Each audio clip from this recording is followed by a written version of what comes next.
જય માતાજી ફ્રેન્ડ, ચાલો આજે આપણે બનાવીશું તુરિયા પાત્રાની સબ્જી. તુરિયા પાત્રાની સબ્જી બહુ મસ્ત, બધાની ચોઈસમાં આવવાવાળી સબ્જી છે. મારા બાળકોને પણ બહુ જ ભાવે તુરિયા પાત્રાની સબ્જી. આ મેં પાત્રા ઝીણા ઝીણા સુધારી લીધા છે અને તુરિયું પણ ઝીણું સુધારી લીધું છે.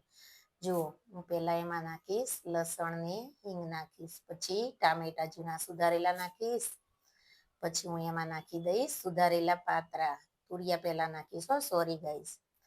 તુરિયા થોડા ચડશે, એમાં થોડો મસાલો નાખીશ, મરચું, મીઠું, હળદર, ધાણા જીરું, બારીક ગરમ મસાલો, થોડીક ખાંડ, બધું નાખીને પછી થોડુંક પાત્રાને હું ચડવા દઈશ.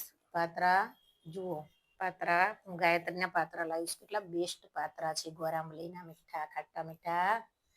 તો ચાલો, તુરિયું મારું થોડું ચડી ગયું છે, હું મસાલા કરી લઉં. એમાં મસાલા કરી અને પછી હું થોડીક વાર એને ચડવા દઈશ, ઢાંકી દઈશ.